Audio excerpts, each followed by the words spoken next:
सुप्रभात बच्चों। इलेक्ट्रॉन की तरंग प्रकृति तथा जिसमें ये रहते हैं अर्थात ऑर्बिटल का ठीक ठीक पता लगाने के लिए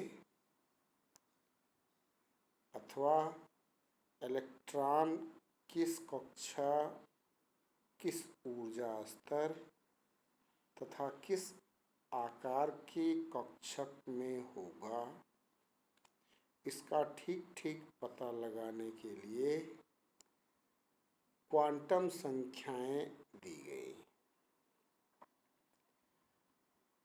ये संख्याएं श्रोडिंगर के तरंग समीकरण को हल करने पर प्राप्त होती हैं तथा ये किसी भी कक्षक या ऑर्बिटल की ऊर्जा, आकार तथा उसकी आकृति और विन्यास को निर्देशित करती हैं। ये जो तीन क्वांटम संख्याएं हैं क्रमशः मुख्य, द्विगंशी तथा चुंबकीय कहलाती हैं। इनकी सहायता से एक परमाणु ऑर्बिटल को पूर्ण रूप से प्रदर्शित या वर्णित किया जाता है। किसी भी परमाणु के किसी भी इलेक्ट्रॉन को पूर्ण रूप से दर्शाने के लिए या उसका वर्णन करने के लिए एक और क्वांटम संख्या की आवश्यकता होती है जिसे चक्रण क्वांटम संख्या कहते हैं। परिभाषा में वे संख्याएं जो एक परमाणु में उपस्थित विभिन्न परमाणु ऑर्बिटलों तथा इलेक्ट्रॉनों को वर्णित करती है तथा उनमें विभेद स्थापित करती है, क्वांटम संख्या कहलाती है। वास्तव में ये क्वांटम संख्याएं किसी भी इलेक्ट्रॉन के पोस्टल एड्रेस के रूप में प्रयुक्त होती हैं। अब लेते हैं हम पहली क्वांटम संख्या, मुख्य क्वांटम संख्या। कोई भी इलेक्ट्रॉन किस मुख्य कक्षा में उपस्थित है उसको प्रदर्शित करने वाली क्वांटम संख्या मुख्य क्वांटम संख्या कहलाती है। इसे n से निरूपित करते हैं तथा इसका मान 1 तथा अनंत के मध्य कोई भी एक पूर्णांक संख्या हो सकती है। अर्थात n का कोई भी मान 1, 2, 3, 4, 5 हो सकता है। आप चित्र के माध्यम से देख सकते हैं। n का मान k, 1 k कक्षा, n का मान 2 l, 3 के लिए m, 4 के लिए n, 5 के लिए o, 6 के लिए p, 7 के लिए q। ये क्रमशः अनंत तक इसको दिखा सकते हैं।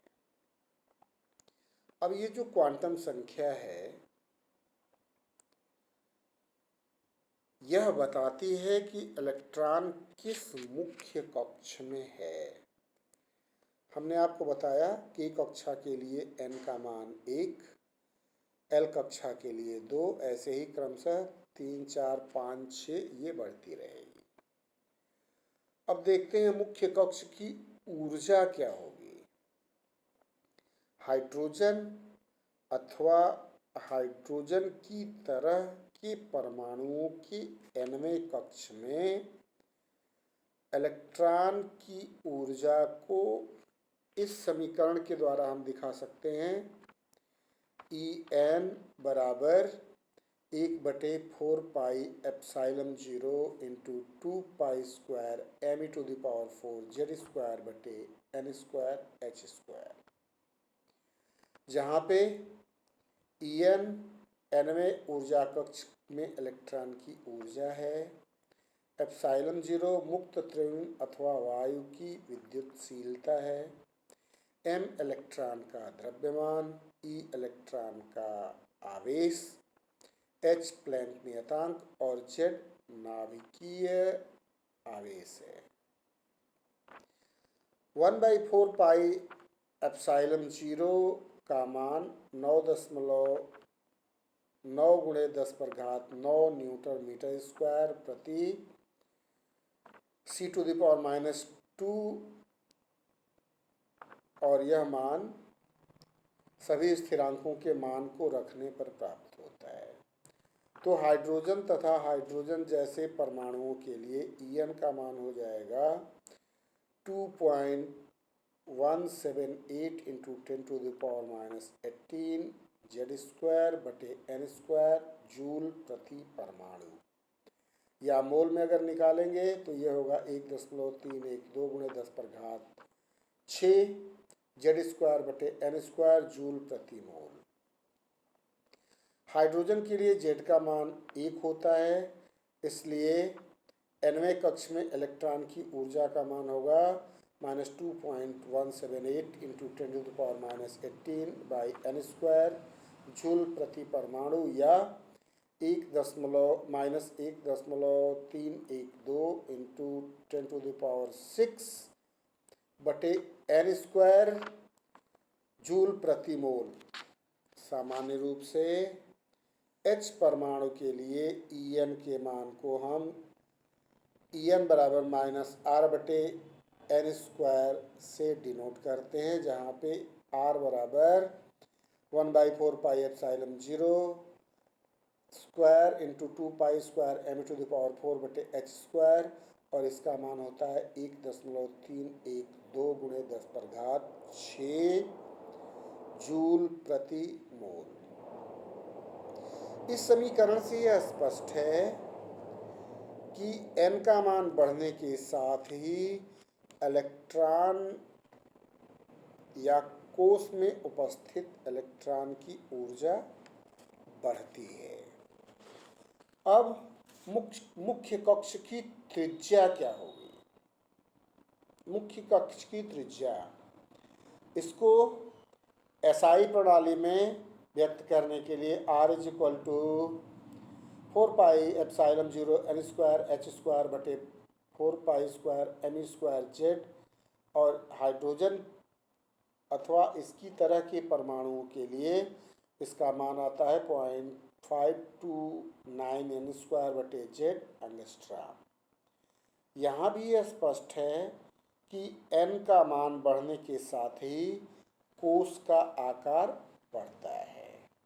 हाइड्रोजन की तरह के परमाणु के लिए Rn = 0.529 n² एंगस्ट्रॉम। अब इस कोश के लिए कोणीय संवेग क्या होगा? कोणीय संवेग का मान भी n पर निर्भर करता है और ये होता है nh/2π, अर्थात n का मान अगर 1 है तो h/2π, 2 है तो 2h/2π, 3 है तो 3h/2π, ये क्रमशः कोणीय संवेग का मान भी n पर ही निर्भर करेगा।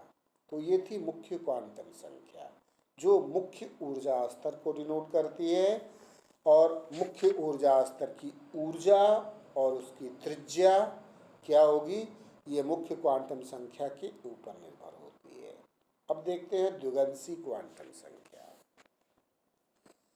इस क्वांटम संख्या को L से प्रदर्शित करते हैं तथा इसे सहायक क्वांटम संख्या या कोणीय संवेग क्वांटम संख्या भी कहते हैं।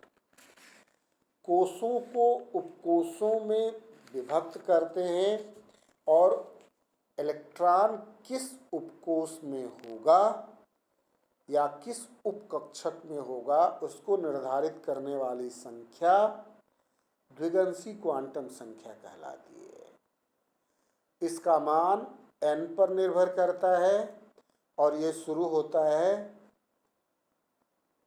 0 से लेके n-1 तक, अर्थात एल का मान या तो शून्य के बराबर होगा या n-1 तक होगा। अब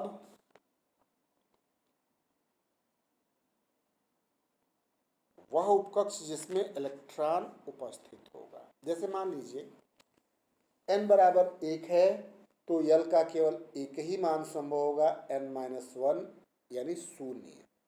अगर 2 है तो l के दो मान संभव होंगे, शून्य और 1। अगर n का मान 3 है तो l के 3 मान संभव होंगे, शून्य, 1 और 2। और l के मान के ऊपर उस उपकोष को निरूपित किया जाएगा जिसमें इलेक्ट्रॉन स्थिर है। L बराबर 0 है तो S उपकोष, L बराबर 1 के लिए P, L बराबर 2 के लिए D और L बराबर 3 के लिए F कक्षक निर्देशित होगा। अर्थात L का मान ज्ञात करने पर यह ज्ञात किया जा सकता है कि इलेक्ट्रॉन किस उपकक्ष में है। एक मुख्य कक्ष में उपस्थित कक्षकों की संख्या का भी निर्धारण हो जाएगा। जैसे n बराबर 1 है, L का एक ही मान है, एक ही कक्षा है। अगर n का मान 2 है, L के दो मान हैं, शून्य और 1 और S और P कक्षक है। n बराबर 3 में 3, शून्य, 1, 2, S, P, D तीनों होंगे। और यदि n का मान 4 है तो चारों कक्षक L बराबर 0, 1, 2, 3 क्रमशः S, P, D, F होंगे। अर्थात यह स्पष्ट है कि किसी भी n के लिए कितने L के मान होंगे और उसमें कितने संभावित उपकक्ष होंगे। अब उपकक्ष की आकृति। द्विगंशी क्वांटम संख्या इलेक्ट्रॉन मेघ के त्रिविमीय वितरण को निर्धारित करती है। अतः यह एक उपकक्ष की विशिष्ट आकृति के लिए भी उत्तरदायी है। अर्थात उपकोषों की विशिष्ट आकृतियों का निर्धारण भी इसी क्वांटम संख्या के द्वारा होती है। अब इसमें कोणीय संवेग देखते हैं। किसी भी उपकोष में एक इलेक्ट्रॉन के ऑर्बिटल कोणीय संवेग की गणना हम समीकरण के द्वारा कर सकते हैं। L बराबर h/2 under root L plus 1 या h cross by pi root L plus 1, या ये बराबर होता है जहाँ h cross is equal to h/2 और केवल h लिखेंगे तो ये बराबर होता है h/2 तो यहाँ से किसी भी इलेक्ट्रॉन के ऑर्बिटल कोणीय संवेग की गणना कर सकते हैं। अब तीसरी क्वांटम संख्या देखते हैं, चुंबकीय क्वांटम संख्या। मुख्य रूप से जीमान प्रभाव की व्याख्या करने के लिए इस क्वांटम संख्या को उत्तरदायी मानते हैं। इलेक्ट्रॉन किसी भी उपकोष के किस कक्षक में होगा उसको ठीक ठीक बताने वाली संख्या चुंबकीय क्वांटम संख्या कहलाएगी। इस चुंबकीय क्वांटम संख्या का मान द्विगंशी क्वांटम संख्या यानी L के ऊपर निर्भर होगा और ये शुरू होगा +L2 -L, जिसमें किसी भी द्विगंशी क्वांटम संख्या के लिए कुल चुंबकीय क्वांटम संख्याओं का मान 2L प्लस 1 के बराबर होगा। जैसे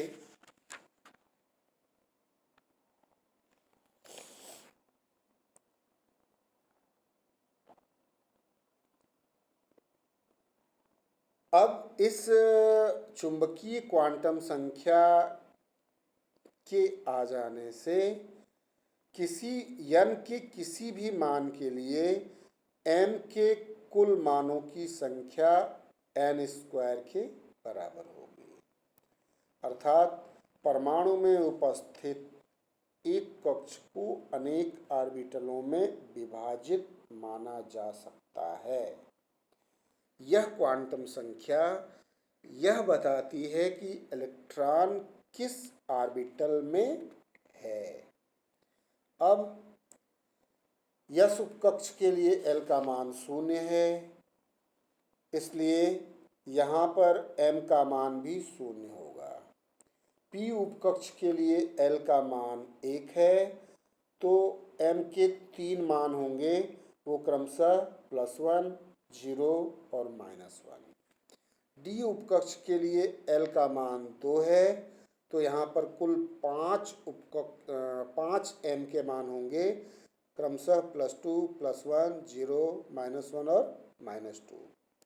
वैसे ही F उपकक्ष के लिए L का मान 3, तो M के कुल 9 मान होंगे और ये होंगे +3, +2, +1, 0, -1, -2 और -3। इसको इस सारणी के द्वारा दिखाया गया है। आप देखिए, n का मान 1, L का मान 0, M का एक ही मान होगा 0, उपकक्ष 1 होगा। ऐसे ही L का मान 2 है, n का मान 2 है, 2 मान होंगे 0 और इसके लिए 0 और 1। M के कुल अनुशंसनीय मान होंगे 0, +1, 0, -1, 2s 2p होगा। उपकोषों की संख्या 2 और ऑर्बिटलों की संख्या 4 हो जाएगी। ऐसे ही n बराबर 3 के लिए L के 3 मान है 0, 1, 2। M के कुल 9 मान हो जाएंगे 0, +1, 0, -1, +2, +1, 0, -1, -2 और कुल 9 कक्षक हो जाएंगे। ऐसे ही n बराबर 4 के लिए L के कुल 4 मान होंगे 0, 1, 2, 3 और प्रत्येक L के लिए M के अलग अलग मान हैं और इसमें कुल उपकक्षों की संख्या हो जाएगी 4। कक्षक सभी होंगे 4s, 4p, 4d और 4f और कुल ऑर्बिटलों की संख्या 16 हो जाएगी। चुंबकीय क्षेत्र की अनुपस्थिति में किसी उपकोष के सभी कक्षकों का ऊर्जा स्तर समान होता है तथा उन्हें समान ऊर्जा कक्षक कहा जाता है। लेकिन चुंबकीय क्षेत्र की उपस्थिति में कक्षकों का ऊर्जा स्तर अलग अलग हो जाता है, इसलिए इसे असमान ऊर्जा कक्षक या नॉन डिजनरेट ऑर्बिटल कहा जाता है। तो चुंबकीय क्षेत्र की उपस्थिति में P उपकोष में 3, D में 5 और F में 7 नॉन डिजनरेट कक्षक उपस्थित होते हैं। अब चौथी क्वांटम संख्या देखते हैं, चक्रण क्वांटम संख्या। इसे स्मॉल s से निरूपित करते हैं तथा यह क्वांटम संख्या श्रोडिंगर के तरंग समीकरण के द्वारा नहीं प्राप्त होती है। किसी भी इलेक्ट्रॉन को पूर्ण रूप से परिभाषित करने के लिए इस क्वांटम संख्या को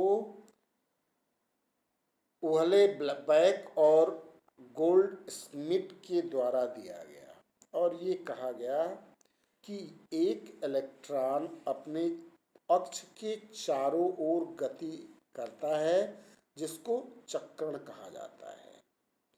प्रत्येक प्रकार के चक्रण में 2 प्रकार की प्रोबेबिलिटी या प्रायिकता होगी। या तो घड़ी के सुइयों की दिशा में या दक्षिणावर्ती अथवा घड़ी के सुइयों की विपरीत दिशा में यानी वामावर्ती। तो प्रत्येक दशा में केवल दो ही मान संभव है।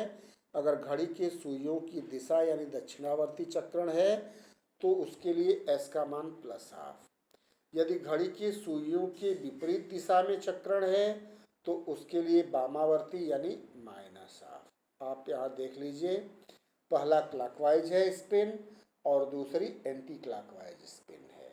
तो इसमें क्या है, पहली के लिए चक्रण क्वांटम संख्या का मान +½ होगा और दूसरी के लिए चक्रण क्वांटम संख्या का मान -½ होगा।